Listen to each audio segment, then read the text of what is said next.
ISL এর মধ্যেই এবার আরও বড় লড়াইয়ের সামনে সবুজ মেরুন বাহিনী। বুধবার এসিএল চ্যাম্পিয়ন্স 2 লিগের প্রথম ম্যাচ মোহনবাগানের।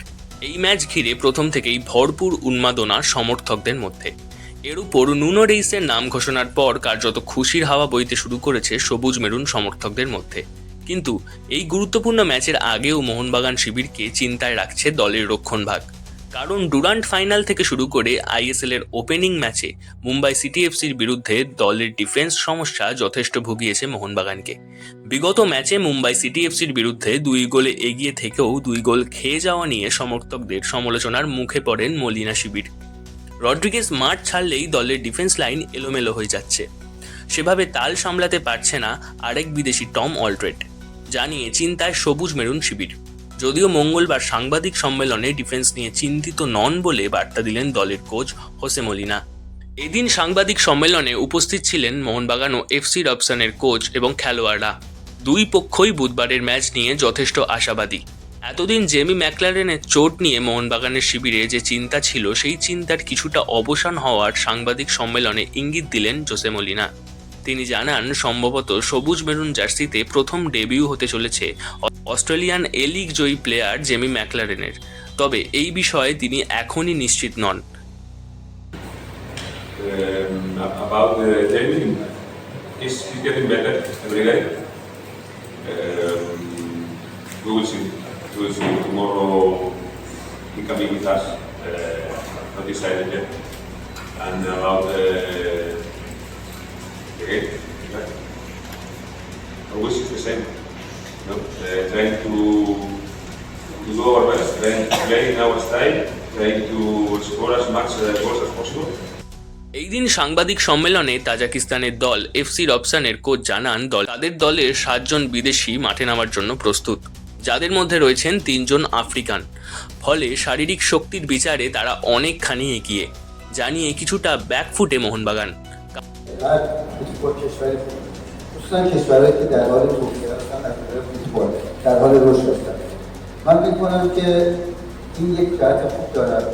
اومدن بازیکن‌های برای رشد فوتبال دوستان خیلی خوبه. مخصوصا برای هندوستان من میگم چون گرفتم. Sure, we were gathering information about the FC Mohobagan team, and we didn't ask Komran Torsona. Why? Because when Komran played in the FC Mohobagan, it was absolutely different Mohobagan. Currently, we see a different team. But I gathered information from my friends who are living in India, and they kindly provided me all information I need.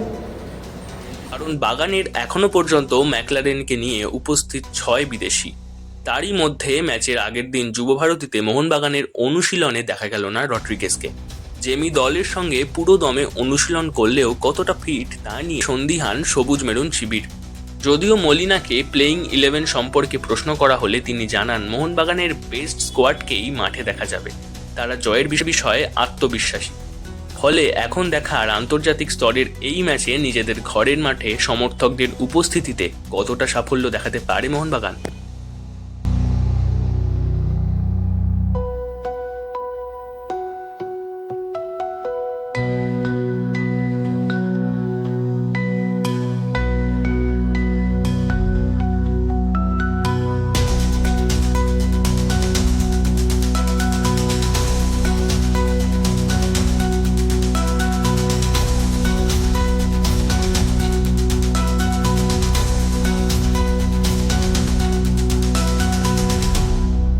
নমস্কার, ময়দান আপডেটের Facebook পেজে আপনাদের সকলকে স্বাগত জানাই। আমি রয়েছি আকাশ এই মুহূর্তে ঠিক সল্টলেক স্টেডিয়াম থেকে। এইমাত্র শেষ হয়ে গেল প্রেস কনফারেন্স। কালকেই মোহনবাগান খেলতে নামছে এফসি রবসানের বিরুদ্ধে। সেই সমগ্র ম্যাচটা নিয়ে তুমি কি বলবে সৌরভ? হ্যাঁ দেখো, আগামীকাল আবার একটা কিন্তু মোহনবাগানের কাছে একটা গুরুত্বপূর্ণ ম্যাচ এবং অবশ্যই কঠিন ম্যাচ বলতে হচ্ছে। তার কারণ যেখানে দাঁড়িয়ে মোহনবাগানের এই মুহূর্তে যেখানে আমরা যদি দলের দিকে তাকাই, যে দলটা ডিফেন্স লাইন এতটা নড়বড়ে হয়ে গেছে, হেক্টর ইউসুফ এবং আনোয়ার চলে যাওয়ার পর দলটা এতটা ডিফেন্স লাইন যেখানে নড়বড়ে হয়ে গেছে, এবং ডুরান্ট কাপে আমরা দেখলাম যেভাবে ফাইনালে হার এবং ডুরান্ট কাপ থেকে মোহনবাগানের বিদায় নেওয়া। এবং সবথেকে বড় ব্যাপার হচ্ছে গতকাল আগের দিনে যে আমরা যে ম্যাচটা দেখাই আইএসএলের প্রথম ম্যাচ যে মুম্বাই সিটি এফসির বিরুদ্ধে মোহনবাগানের যে ম্যাচ 2 গোলে গোলে এগিয়ে থাকার পরে দুটো গোল আবার খেয়ে যাওয়া এবং দলের যে ডিফেন্স লাইনের চেহারাটা যে কতটা খারাপ সেটা কিন্তু ছবিটা কিন্তু পরিষ্কার হয়ে গেছে, কারণ 2 গোলে এগিয়েছিল মোহনবাগান, সেখান থেকে আবার 2 গোলে পিছিয়ে পড়ে এবং 2-2 গোলে ম্যাচটা শেষ হলো আগের দিনকে। সুতরাং সেই জায়গা থেকে দাঁড়িয়ে ACL 2 এর মতো ম্যাচ, অবশ্যই একটা ইন্টারন্যাশনাল একটা ম্যাচ, এই ম্যাচে যদি দলের সেই রকম জায়গাটা যদি দিতে না পারে এবং বিশেষ করে দলের যে ডিফেন্স লাইনে যদি আমরা দেখছি রড্রিগেজ ইনজুরির হয়ে গিয়ে যখনই তিনি উঠে যাচ্ছেন বা যখনই লেগে তাকে কারণ তুলে নেওয়া হচ্ছে, কোচ তুলে নিচ্ছেন, সেখানে টম কিন্তু সেই জায়গাটা দিতে পারছেন এবং আশিস রায়ের হাইট ছোটোখাটো, আশিস রায়ের পক্ষেও পুরো ব্যাপারটাকে সামলানো একটা সম্ভব হচ্ছে না। এবং আমরা দেখলাম রড্রিগেজের যে ডুরান্ট ফাইনালে যে একটা ইনজুরি হলো, তাকে উনি উঠে যাওয়ার পর সেখানেও কিন্তু মোহনবাগান সমস্যায় পড়েছিল। আগের দিনও আবার সেম জিনিস হলো, 75 মিনিটের দিকে যখন রড্রিগেজ উঠে গেলেন, টমের পক্ষে কিন্তু সামলানো কিন্তু সম্ভব হয়নি এবং 2খানা গোল খেয়ে গিয়েছেন।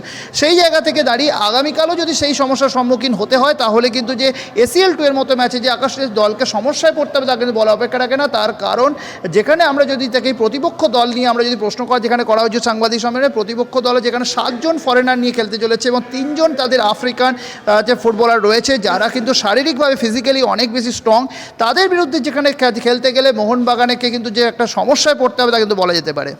একদমই তাই। তুমি অর্থাৎ তার মানে বলতে চাইছো যে মোহনবাগানের যে ডিফেন্সে দুর্বলতা, এটা অ্যাকচুয়ালি বিপক্ষের কাছে একটা অ্যাডভান্টেজের কারণ। হ্যাঁ, অবশ্যই তো, এবং একই সঙ্গে শুধু ডিফেন্স নয় এবং দলের অ্যাটাকিং লাইনটা বিষয়টা কিন্তু মাথায় রাখতে হবে। জেমি ম্যাকলারেন কি থাকছেন, তার কারণ হচ্ছে 6 জন ফরেনারকে যদি ACL 2 এর মতো ম্যাচে যেখানে 7 জন ফরেনার খেলানোর পারমিশন থাকে, সেখানে যদি 6 জন ফরেনারও যদি মোহনবাগান নামাতে না পারে তাহলে যে দলের যে শক্তি যে অনেকটা পিছিয়ে যাবে সেটা বলা যেতে পারে। এবং এই বিষয়ে প্রশ্ন করা হয়েছিল যে জেমি ম্যাকলারেন কি আগামীকাল খেলতে পারবে, কারণ জেমি ম্যাকলারেন দেখো 7খানা ম্যাচে আজকে প্রায় 1.5 মাস হয়ে গেল আজকে তিনি এসেছেন কলকাতায়, এখনও অবধি তিনি একটা ম্যাচ খেলেনি। মোহনবাগান সমর্থকরা অপেক্ষা করে আছে কবে জেমি ম্যাকলারেনকে দেখা যাবে। সেই জায়গা থেকে দাঁড়িয়ে জেমি ম্যাকলারেনকে সম্ভবত মনে করা হচ্ছে আগামীকাল হয়তো তার ডেবিউ হলে হতে পারে, যদিও কোচ পরিষ্কার করলেন না। কোচ যেটা সাংবাদিক সম্মেলনে মলিনা বললেন যে আমরা শেষ মুহূর্তে চিন্তাভাবনা করব, তবে আমরা যা দল না হবো, ভালো দল না হবো, আমরা কনফিডেন্স আছি, এমনটা বার্তা দিলেন। তবে এখনও অবধি জেমি ম্যাকলারেনের স্ট্যাটাসটা যে কী আছে, যে তিনি যে কতটা খেলতে পারবেন বা কতটা প্রস্তুত আগামীকালের জন্য, এখনও কিন্তু পরিষ্কার নয় আকাশ। একদমই তাই। আমাদের নজর থাকবে কালকের ম্যাচে, আমরা পুরোপুরি ম্যাচের কভার করব আমাদের ময়দান আপডেটে। আপনারা যদি সমগ্র আপডেট পেতে চান আমাদের পেজটাকে ফলো করতে পারেন, এছাড়াও আমাদের ইউটিউব চ্যানেল ময়দান আপডেটকে আপনারা সাবস্ক্রাইব করে রাখতে পারেন। Thank you.